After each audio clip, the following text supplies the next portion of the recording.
السلام علیکم ورحمۃ اللہ وبرکاتہ۔ اعوذ باللہ من الشیطان الرجیم، بسم اللہ الرحمن الرحیم۔ افتطمعون ان يؤمنوا لكم وقد كان فريق منهم يسمعون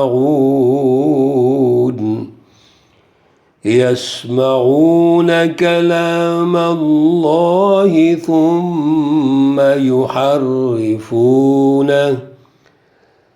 ثم يحرفونه من بعد ما عقلوه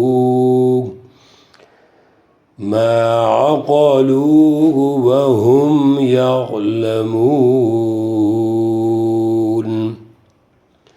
صدق اللہ العلی العظیم وصدق رسوله النبی الکریم، وصلی اللہ تعالی علی النبی الامی محمد وعلی آلہ واصحابہ وبارک وسلم وصلی علیہ۔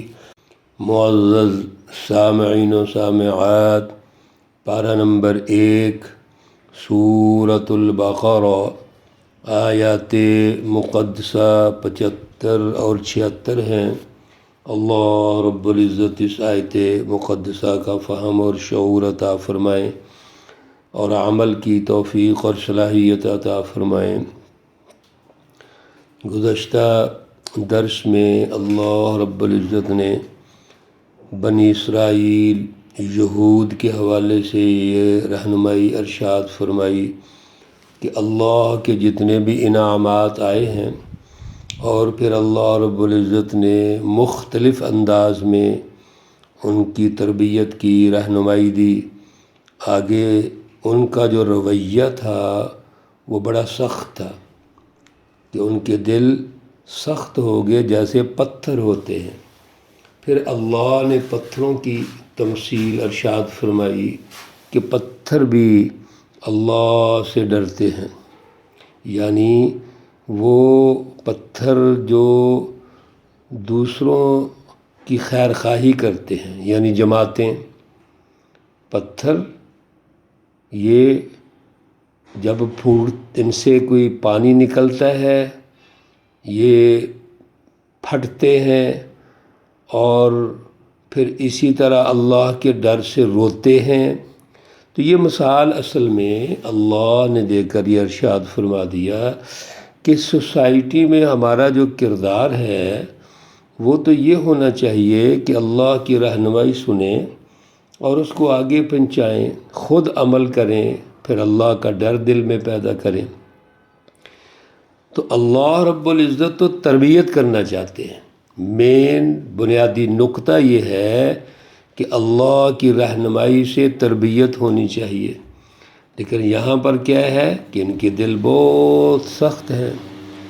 اللہ رب العزت یہ ساری گفتگو ارشاد فرما کر آج کی آیات میں مزید ہماری تربیت فرما رہے ہیں، اور مدینۃ المنورہ کا جو ماحول ہے، یہودیوں کے جو رویے ہیں، ان رویوں کو اللہ نمایاں کر رہے ہیں، اور یہ ارشاد فرما رہے ہیں کہ آپ ان سے کیوں امید رکھتے ہیں؟ وہ قوم جس کے دل سخت ہو گئے، جو اللہ کی رہنمائی لینا ہی نہیں چاہتے، عمل ہی نہیں کرنا چاہتے، تو آپ ان پر کیوں توقع رکھتے ہیں؟ سنیے، افتطمعون، اے مسلمانوں، کیا تم اب بھی توقع رکھتے ہو ان یؤمنوا لکم، کہ وہ تمہارے اوپر ایمان لائیں گے؟ تمہارے کہنے سے یہ ایمان لے آئیں گے، اب بھی آپ کو امید ہے؟ کیوں؟ ان کے تو دل بڑے سخت ہیں، یہ تو کوشش ہی نہیں کرتے کہ رسول اللہ صلی اللہ علیہ وسلم کی رہنمائی کو سمجھیں، بلکہ یہ تو ایسے ہیں وقد کان فریق منہم، اور تحقیق ہے ایک گروہ ان میں سے یسمعون کلام اللہ، جو اللہ کی کلام کو سنتے ہیں، ثم یحرفونہ، پھر اس کو تبدیل کر دیتے ہیں، اور تبدیل بھی ایسے کرتے ہیں من بعد، اس کے بعد ما عقلوہ، کہ وہ اس کو جانتے ہیں، سمجھتے ہیں، وہم یعلمون، حالانکہ وہ سب کچھ جانتے ہیں۔ ان کا جو رویہ ہے وہ یہ ہے کہ وہ تو اللہ کی کلام کو سننے کے بعد تبدیل کر دیتے ہیں۔ ایک تفسیر تو یہ ہے، وہ 70 جو گئے تھے لوگ حضرت موسیٰ علیہ السلام کے ساتھ، تو واپس آ کر انہوں نے تبدیلیاں شروع کر لی۔ تحریف لفظی بھی ہوتی ہے، تحریف معنوی بھی ہوتی ہے۔ آپ مفہوم کو چینج کر کے پیش کر دیں۔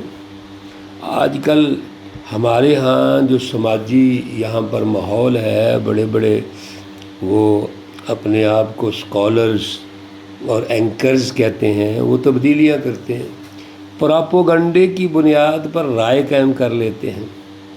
میرے عزیزو، سب سے اہم جو چیز ہے وہ انسان کی فکر ہوتی ہے۔ اگر ہماری فکر، ہماری سوچ یا ہمارا نظریہ وہ ماحول سے متاثر ہو جائے تو پھر یہ تو حق اور باطل کو ملانے والی بات ہے۔ اور پیچھے آپ پڑھ چکے ہیں، اللہ نے اسی قوم کو بالخصوص کہا لا تلبسوا الحق بالباطل، حق اور باطل کو ملاؤ نہ، ان کی ملاوٹ نہیں ہونی چاہیے۔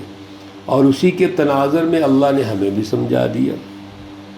یہاں بھی اللہ فرماتے ہیں کہ یہ بات سمجھتے ہیں من بعد ما عقلوہ، سمجھنے کے باوجود وہ اس میں تبدیلیاں کرتے ہیں۔ اور یہودی جو تھے علماء، وہ سمجھتے تھے کہ تورات میں رسول اللہ صلی اللہ علیہ وسلم کے بارے میں بشارت ہے اور پورا تاریخی تسلسل ہے، لیکن اس کے باوجود وہ تبدیل کرتے تھے۔ تو یہ ہے ثم یحرفونہ من بعد ما عقلوہ۔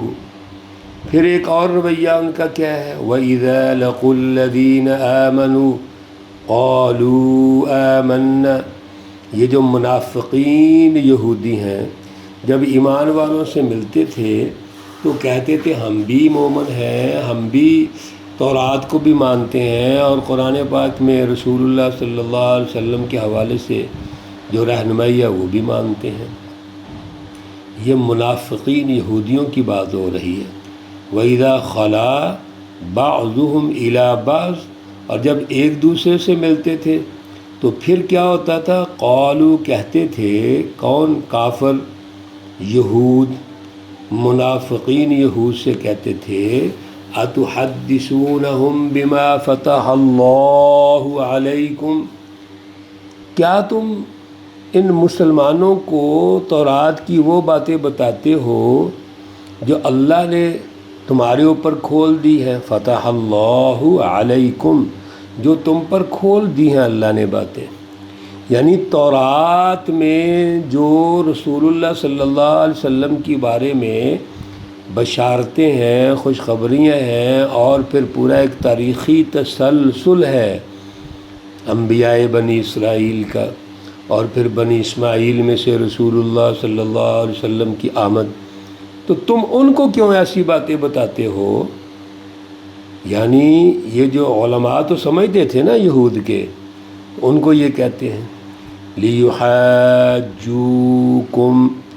اگر تم ان کو بتاؤ گے سارا کچھ، وہ تو تمہارے خلاف دلیل قائم کر دیں گے، عند ربکم، تمہارے رب کے پاس، اللہ رب العزت کے پاس، وہ تمہارے خلاف الزام قائم کر دیں گے، دلائل قائم کر دیں گے، وہ حجت قائم کر دیں گے۔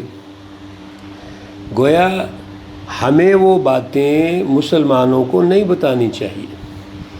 افلا تعقلون، کیا بس تم عقل نہیں رکھتے؟ یا تو یہ آپس میں ایک دوسرے کو کہہ رہے ہیں، اور اللہ رب العزت بھی ارشاد فرما رہے ہیں کہ یہ جتنی رہنمائی آپ سن رہے ہیں، یہود میں عقل نہیں ہے؟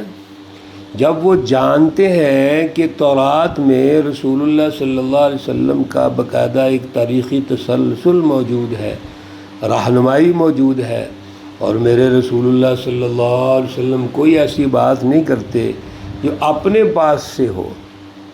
وہ تو خود کہتے ہیں رسول اللہ صلی اللہ علیہ وسلم کہ وہ مصدق ہیں، یعنی تصدیق کرنے والے ہیں، کس کی؟ تورات کی، انجیل کی، زبور کی، کہ وہ بھی اللہ کی کتابیں ہیں۔ پھر وہ مصدق ہیں کس کے؟ انبیاء بنی اسرائیل، تمام انبیاء کے۔ عیسیٰ علیہ السلام اللہ کے سیکنڈ لاسٹ نبی ہیں، اور اس سے پہلے آپ چلتے جائیے، ابراہیم علیہ السلام جو مرکز ہیں، تو رسول اللہ صلی اللہ علیہ وسلم تو فرمایا کرتے تھے کہ میں تو ابراہیم علیہ السلام کی دعا کا نتیجہ ہوں۔ گویا اگر ابراہیم علیہ السلام کو بنی اسرائیل یہود مانتے ہیں تو میرے رسول اللہ صلی اللہ علیہ وسلم تو ان سے بہتر مانتے ہیں۔ حضور صلی اللہ علیہ وسلم تو ان کے جانشین ہیں، ان کی فکر کے جانشین ہیں، تاریخ کے جانشین ہیں۔ تو بنی اسماعیل کا جتنا بھی یہ سلسلہ ہے وہ تو چلتا ہی حضرت ابراہیم علیہ السلام سے ہے، تو پھر اختلاف کس بات کا ہے؟ افلا تعقلون، کیا تمہیں عقل نہیں ہے، سمجھ نہیں ہے؟ میرے عزیزو، اس سچی رہنمائی میں اللہ رب العزت جو ان بنی اسرائیلی قوم کا تذکرہ فرما رہے ہیں، ان کے رویے ہمیں نوٹ فرما رہے ہیں، وہ ہمیں سمجھنے چاہیے۔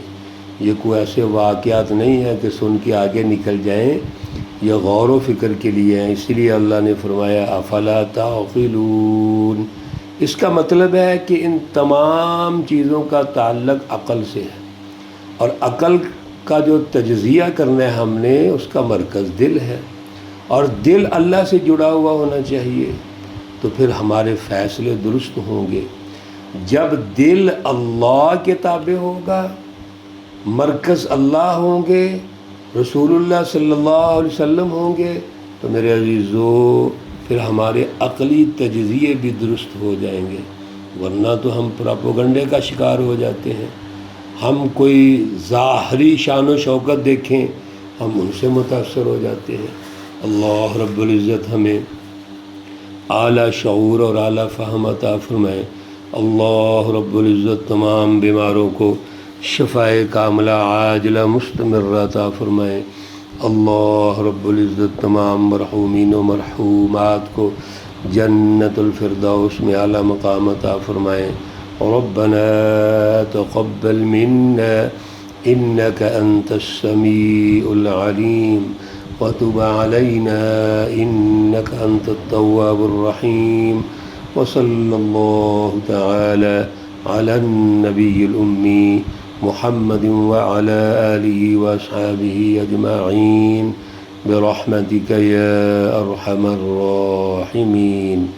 السلام عليكم ورحمة الله وبركاته۔